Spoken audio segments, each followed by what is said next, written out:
Assalamualaikum warahmatullahi wabarakatuh. Perkenalkan, nama saya Damon Arka Jalusantana. Saya dari kelas 11 Kimia Analis 2. Pada kesempatan kali ini saya akan memberikan paparan materi mengenai analisis bahan anorganik, khususnya tentang unsur-unsur logam transisi periode keempat beserta pengolahannya. Pada video ini saya akan memaparkan materi mengenai unsur-unsur logam transisi periode keempat. Unsur-unsur logam transisi periode keempat adalah kelompok unsur kimia yang terdapat pada golongan 1B sampai golongan 8B dalam periode keempat pada sistem periodik unsur. Unsur-unsur transisi periode keempat memiliki suatu keunikan, yaitu dapat membentuk senyawa ion dan senyawa kompleks. Unsur-unsur tersebut juga dapat digunakan untuk mempercepat reaksi kimia apabila difungsikan sebagai katalisator. Pada umumnya, unsur-unsur transisi periode keempat membentuk senyawa yang berwarna khas, seperti pada senyawa KMNO4 yang berwarna ungu dan pada garam CuSO4 yang berwarna biru. Berikut ini adalah unsur-unsur transisi pada periode keempat. Pertama ada logam skandium yang memiliki nomor atom 21 dan nomor massa sebesar 44,956 gram per mol. Logam ini mengkilap dan ringan, memiliki massa jenis sebesar 2,99 gram per cm kubik. Logam ini memiliki titik leleh sebesar 1539 derajat Celcius. Unsur ini banyak ditemukan dalam bentuk mineral seperti contohnya euxenit dan gadolinit. Kegunaan skandium pada senyawa skandium triiodida adalah sebagai filamen lampu yang memiliki intensitas tinggi. Kemudian ada logam titanium yang memiliki nomor atom 22 dan nomor massa sebesar 47,867 gram per mol. Unsur ini ringan, kuat, dan tahan terhadap karat, serta berwarna keperakan. Kelimpahan atom ini di kulit bumi sebesar 0,6%. Titanium biasa ditemukan dalam bentuk oksida di dalam mineral ilmenit atau FeTiO3 dan rutil atau TiO2. Titik leleh logam ini sebesar 1668 derajat Celcius. Titanium 4 oksida atau TiO2 biasa digunakan pada campuran kosmetik sebagai sunblock untuk melindungi kulit dari paparan sinar ultraviolet. Selanjutnya adalah vanadium yang bernomor atom 23. Pada kerak bumi, vanadium terdapat sekitar 0,02%. Logam ini bersifat racun dan berwarna putih perak. Vanadium ditemukan dalam bentuk mineral yang disebut biji vanadium, seperti contohnya vanadit atau Pb3VO4 2 kali dan karnotit. Unsur ini memiliki titik leleh sebesar 1900 derajat Celcius. Unsur ini paling sering digunakan sebagai katalis seperti V2O5 yang dipakai dalam proses pembuatan asam sulfat. Unsur selanjutnya adalah kromium yang memiliki nomor atom 24. Logam ini sangat keras, memiliki warna mengkilat, dan tahan terhadap korosi. Kelimpahan unsur kromium di alam sebesar 0,0122%. Unsur ini didapat sebagai mineral kromit atau FeCr2O4. Logam ini meleleh pada suhu 1668 derajat Celcius. Senyawa yang dibentuk oleh unsur Cr dengan bilangan oksidasi +6 adalah kalium kromat atau K2CrO4 yang larutannya berwarna kuning, dan kalium dikromat atau K2Cr2O7. Unsur ini biasa digunakan untuk pembuatan pesawat terbang. Unsur berikutnya adalah mangan yang bernomor atom 25. Unsur ini relatif melimpah di alam sekitar 0,1%.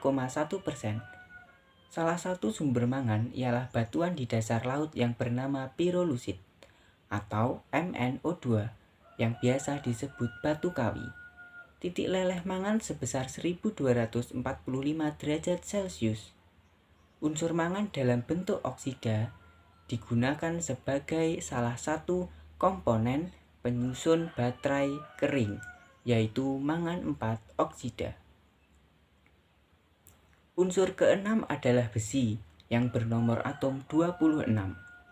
Logam besi berwarna perak mengkilap, mudah ditempa, dan bersifat magnetik. Besi jarang ditemukan dalam unsur bebas dan dihasilkan dari biji besi, seperti contohnya pada hematit atau Fe2O3, siderit atau FeCO3, pirit, dan magnetit. Biji besi tersebut banyak ditemukan tersebar luas di bumi. Besi memiliki titik leleh sebesar 1536 derajat Celcius. Besi sering dipadukan dengan logam lain membentuk aliase seperti baja. Berikutnya ada kobalt yang bernomor atom 27. Logam ini berwarna sedikit berkilau dan keabu-abuan. Unsur kobalt di alam selalu didapat membentuk senyawa dengan nikel dan arsenik. Contoh mineral kobalt antara lain adalah smaltit dan kobaltit. Jika logam kobalt dipadukan dengan logam nikel dan aluminium, paduan tersebut dikenal sebagai alnico, sebagai bahan untuk membuat magnet. Logam kobalt juga tahan terhadap korosi dan meleleh pada suhu 1495 derajat Celcius. Kertas kobalt yang mengandung senyawa CoCl2 atau kobalt 2 klorida dapat digunakan untuk mendeteksi cuaca. Berikutnya adalah unsur nikel dengan nomor atom 28. Logam ini bersifat lunak, mengkilap, dan tahan karat. Biji nikel yang umumnya ditemukan sebagai mineral antara lain milerit, smaltit, dan laterit. Titik leleh dari logam ini adalah sebesar 1453 derajat Celcius. Logam nikel digunakan sebagai bahan dasar baterai isi ulang. Unsur selanjutnya adalah tembaga yang bernomor atom 29. Logam ini berwarna merah mengkilap dan banyak ditemukan dalam pembuatan alat-alat listrik. Tembaga ditemukan dalam mineral-mineral seperti kuprit atau Cu2O, malasit, azurit, dan kalkopirit. Titik leleh logam ini sebesar 1083 derajat Celcius. Unsur tembaga dengan bilox plus 2 biasa ditemukan dalam senyawa tembaga 2 sulfat yang berwarna biru. Terakhir adalah unsur yang bernama seng yang memiliki nomor atom 30. Unsur ini memiliki titik leleh paling rendah jika dibandingkan dengan unsur transisi lain dalam satu periode. Unsur seng memiliki titik leleh sebesar 419,5 derajat Celcius. Mineral seng yang dapat ditemukan di alam, contohnya adalah seng sulfida atau wurtsit. Seng biasa digunakan sebagai logam pelapis besi agar tahan terhadap karat. Logam-logam transisi periode keempat dapat dibuat dengan berbagai proses. Berikut ini paparan materi mengenai cara pembuatan unsur-unsur transisi periode keempat. Pertama adalah skandium yang dapat dibuat dengan elektrolisis lelehan skandium triklorida pada suhu 700 sampai 800 derajat Celcius dengan menggunakan elektroda inert. Berikutnya adalah unsur titanium yang dapat dibuat dengan menggunakan metode Kroll yang menggunakan gas klor dan juga karbon. Langkah pertama, rutil atau TiO2 diubah menjadi TiCl4 terlebih dahulu dengan cara direaksikan dengan gas klor dan karbon pada suhu 900 derajat Celcius. TiCl4 yang dihasilkan ini berwujud cairan pada suhu normal yang dapat dimurnikan dengan cara destilasi. Selanjutnya, TiCl4 yang dihasilkan direduksi dengan lelehan logam magnesium pada suhu 1000 sampai 1500 derajat Celcius. Kemudian akan menghasilkan spons titanium dan lelehan MgCl2. Reaksi ini dibuat di dalam atmosfer gas argon untuk mencegah terjadinya reaksi antara magnesium dengan oksigen pada suhu tinggi yang digunakan. Setelah reaksi selesai, lelehan magnesium klorida dikeluarkan dan diperoleh spons titanium yang masih mengandung zat pengotor yang berasal dari sisa MgCl2 yang dapat dihilangkan dengan cara dipanaskan. Selanjutnya adalah unsur vanadium. Logam campuran ferrovanadium atau V2O5 dihasilkan dengan cara direduksi dengan menggunakan campuran silikon dan besi dalam wadah bertekanan tinggi yang kemudian menghasilkan silikon dioksida. Agar ferrovanadium mudah dipisahkan, maka silikon dioksida direaksikan dengan kalsium oksida sehingga membentuk kerak CaSiO3. Sedangkan logam krom dibuat menurut proses Goldschmidt dengan cara mereduksi C2O3 dengan logam aluminium yang akan menghasilkan produk berupa aluminium oksida dan logam kromium. Logam mangan murni dapat dibuat dengan proses aluminotermik. Mineral pirolusit dicuci dengan dialiri air, kemudian dipanaskan dengan udara hingga berpijar. Saat itu, MnO2 akan berubah menjadi Mn3O4, yang selanjutnya Mn3O4 yang terbentuk dicampur dengan bubuk aluminium dalam suatu cawan, kemudian ditimbun dengan bubuk magnesium dan barium peroksida. Campuran ini nantinya akan menjadi mudah terbakar. Kemudian campuran ini dipanaskan sehingga aluminium akan mereduksi Mn3O4 dan akan menghasilkan lelehan logam mangan murni. Sedangkan untuk prinsip pengolahan logam besi menggunakan tanur tinggi, di mana biji besi direduksi dengan karbon monoksida yang dihasilkan dari kokas. Kokas adalah karbon dengan tingkat kemurnian tinggi dan udara yang dihembuskan dari dasar tanur. Berikut adalah urutan prosesnya. Yang pertama adalah memasukkan bahan, kemudian memasukkan udara panas, kemudian pembentukan gas CO2, kemudian pereduksian biji besi, kemudian pengaliran besi cair, kemudian batu kapur terurai, kemudian pembentukan terak, dan yang terakhir adalah penurunan besi cair.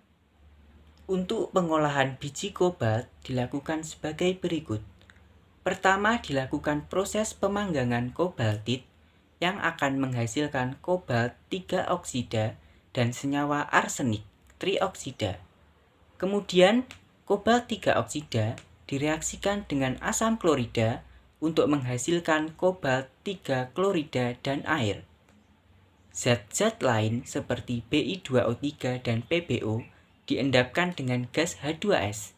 Menurut reaksi, bismut 3 oksida direaksikan dengan gas hidrogen sulfida yang mana akan menghasilkan produk reaksi berupa bismut 3 sulfida dan air. Kemudian timbal 2 oksida direaksikan dengan gas H2S akan menghasilkan timbal 2 sulfida dan air. Pada penambahan kobalt karbonat dengan pemanasan akan diendapkan As dan Fe sebagai karbonat. Dengan penyaringan akan diperoleh kobalt triklorida. Tambahan zat pencuci mengubah kobalt triklorida menjadi CO2O3. Selanjutnya CoCO3 direduksi dengan gas hidrogen menurut reaksi berikut. Kobalt 3 oksida direaksikan dengan gas hidrogen menghasilkan logam kobalt murni dan air. Berikutnya adalah proses pembuatan logam nikel dari biji nikel dilakukan dengan mereduksi mineral pentlandit pada tanur tinggi.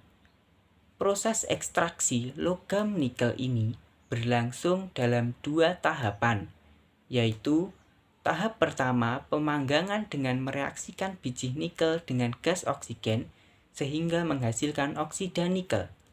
Selanjutnya, oksida nikel yang terbentuk akan direduksi dengan menggunakan gas karbon monoksida sehingga dihasilkan logam nikel. Tembaga dibuat dengan cara memurnikan biji logam dengan melalui beberapa tahapan. Yang pertama adalah proses pengapungan. Proses ini diawali dengan biji tembaga kalkopirit yang dihancurkan hingga terbentuk butiran halus. Butiran ini dimasukkan ke dalam tangki bersamaan dengan air dan minyak khusus. Lalu udara dialirkan ke dalam tangki melalui pengaduk. Kemudian akan terbentuk banyak gelembung, di mana bagian dari biji tembaga yang bersifat hidrofobik akan terikat dengan gelembung minyak, sehingga bergerak menuju permukaan. Setelah itu, biji tembaga yang ada di permukaan dapat dipisahkan dari pengotornya dengan cara dialirkan ke bak penampung lain. Proses kedua adalah pemanasan biji tembaga. Hasil proses floating dipanaskan dalam suatu furnace sambil dialiri udara. Proses pemanasan ini bertujuan untuk menghilangkan kelembapan. Tahap ketiga adalah smelting, yang mana hasil dari proses sebelumnya dicampur pasir dan bubuk kokas untuk kemudian dimasukkan ke dalam tanur tinggi yang dialiri udara panas bersuhu 800 derajat Celcius. Tahap terakhir adalah reduksi logam tembaga seperti pada reaksi tersebut. Logam seng dibuat dengan pemanggangan seng sulfida sehingga menghasilkan seng oksida. Setelah itu oksida seng ini direduksi dengan karbon pijar lalu dihasilkan logam seng. Proses ini berlangsung pada suhu 1200 derajat Celcius. Seng dalam bentuk gas ini akan dikondensasikan menjadi debu seng.